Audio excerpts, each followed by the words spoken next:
There is exactly zero doubts in my mind that the Denver Broncos are going to be miles ahead of the 5.5 game win prediction that Vegas has for them this year. But to be good for years to come, there are a ton of dudes who are in their last year with the Denver Broncos this year that we have to prioritize and decide what we're going to do. And today we are going to ask the question, is our athletic freak the solution to what Bleacher Report said is our most needed extension candidate? Do we have money to throw to this position, knowing that we're eating Russ's dead cap again a little bit next year? So we're going to break all that down and way more in this video. If you're new to this channel, I'm Ben. I'm a diehard Denver Broncos fan. It helps me out a ton if you like the Broncos as well, if you would like and subscribe.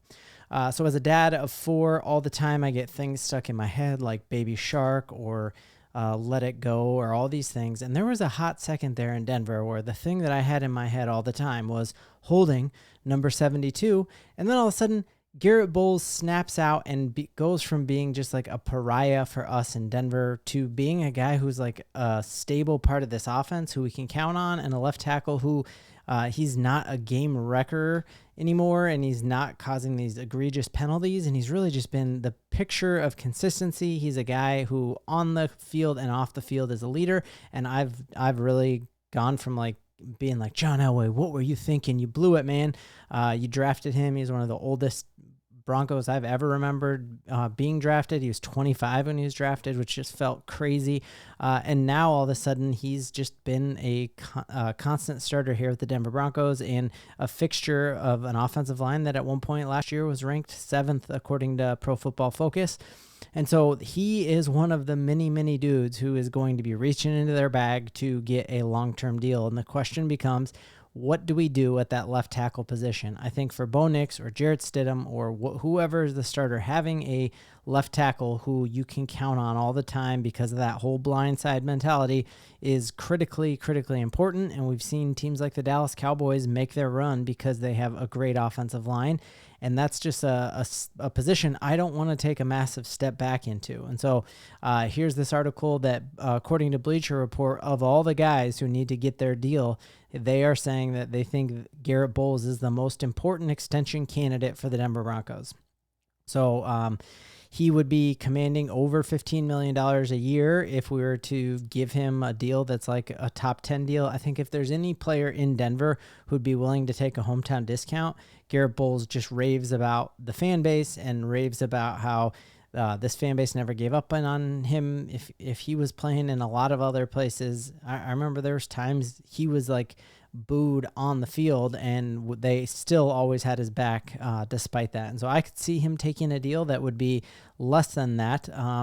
But the question becomes, all right, if it's not Garrett Bolles, if we don't give him the money, who is lined up behind him? And this is where things get really interesting. So the Denver Broncos were able to, after the draft was over, reach out to a bunch of different candidates, Blake Watson, who we've broken down on this channel, others, and say, hey, come here and compete for a job. And one of the players who we threw the most guaranteed money at was this undrafted offensive tackle from the University of Wyoming, Frank Crum.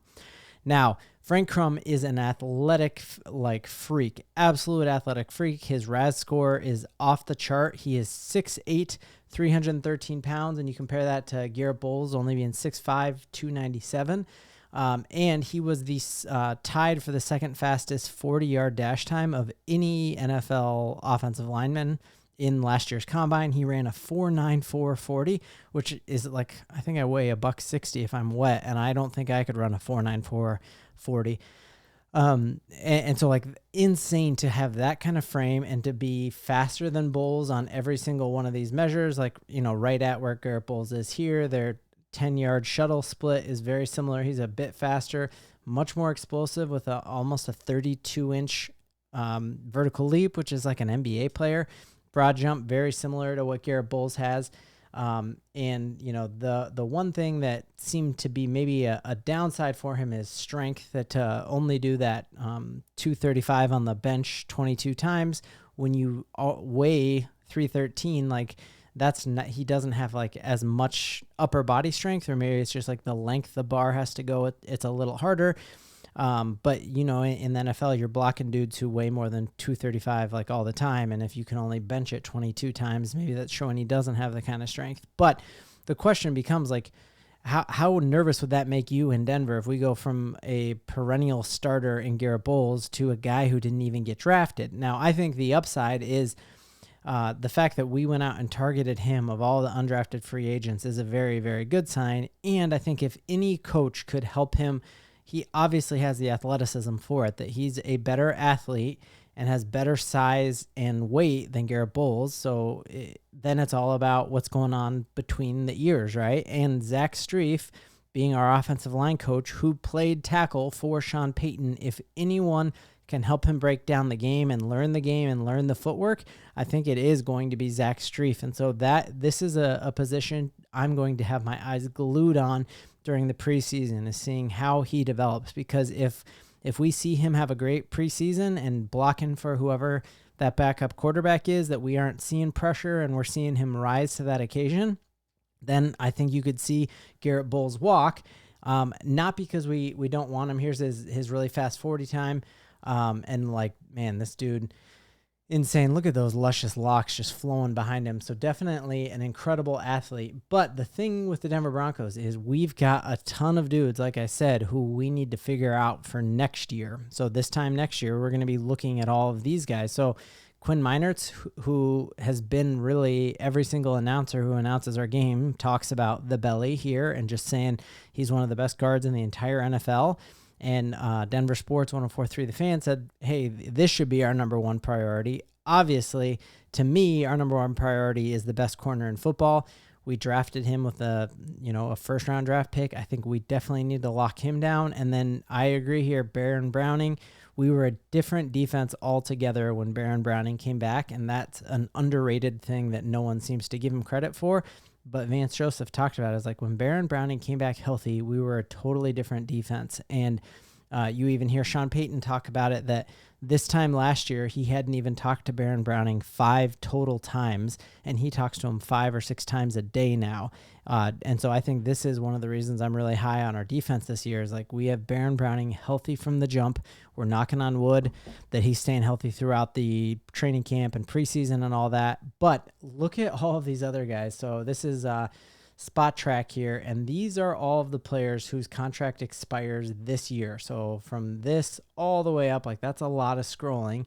And there are some names on here that I'm like a little concerned about, and I could see a world where we'll run out. Like we are set to have a lot of cap money next year. I think we're 6th in the league next year, but we have so many guys who are towards the end of that contract that we got to figure out now. I think if Jonas Griffith makes the type of jump that I'm thinking he's going to make, and it's not really even a jump, it's just if Jonas Griffith stays healthy, he will be unreal, you guys. And we signed him just to this 1-year prove-it deal, and so I could see us needing to pay Jonas Griffith money. And then if we keep looking through here, there's a lot of names on here. I think Throckmorton is going to be, that could be the other candidate to fill in for Bulls, but from my friends who watched him play when he was with the Chicago Bears, they say he's a turnstile. But looking up here, a lot of these guys who we brought in just on 1-year deals are going to be playing special teams, and I think we'll get something else out of them. Tim Patrick did us a solid and renegotiated his deal, and it's just a 1-year deal. And if he truly ends up being the standout like we think he will, he's going to need to get the bag next year. Michael Burton, I think, is going to be like Sean Payton has a man crush on Michael Burton like I do on Bo Nix. And it seems like he's going to, unless there's another fullback he'd rather carry, that's going to be here. Cody Barton and Jonas Griffith are both on 1-year deals. So whichever one of those guys ends up being the starter next to Singleton, they're going to get the bag next year. And we're not even to any of those people that 104.3 The Fan listed and the Bleacher Report listed. My other person that I think we need to sign is Jonathon Cooper. I'm incredibly high on him, and I think, like I've said, we have a platoon of outside rushers with Browning, Benito, Cooper, and Jonas Ellis, and that's going to be a position of strength this year, and I can't wait to shock the NFL with it. And so here's where we're starting to get into those positions that they're prioritizing. Browning, Meinerz, Stearns, and Jonathon Cooper. Samaje Perine might be a cut candidate. Javonte, I think we're set at running back even if Javonte walks, and so maybe you see the Denver Broncos trade Javonte to like the Cowboys during the preseason. If Jaleel truly is performing like everyone said he was in OTAs, and it looks like Audric Estime is good to go, and we got P. Ryan and we got Blake Watson, you could see us getting a little value for Javonte. Jarrett Stidham last year here, because if Bo Nix is awful and we're horrible, then you go get Shedeur or something this offseason. I do not envision that whatsoever. I envision this team being turned over to Bo for the next decade. Then we got DJ Jones, and there's Garrett Bulls. So we've got a lot of guys we got to figure out how we're going to pay, and there's some creative stuff we can do salary cap wise with being able to front load bonuses and stuff like that. But our big cap money will dry up quickly, and so preseason is going to be incredibly important to watch the depth, and that will let us know, like, hey, if Crumb can do it, then we don't need to re-sign Bulls. If Jonas Griffith doesn't look that good and Cody Barton doesn't look that good either, then we go get a linebacker in the offseason. But it's going to be absolutely crazy. A lot of stuff to be excited about because we believe.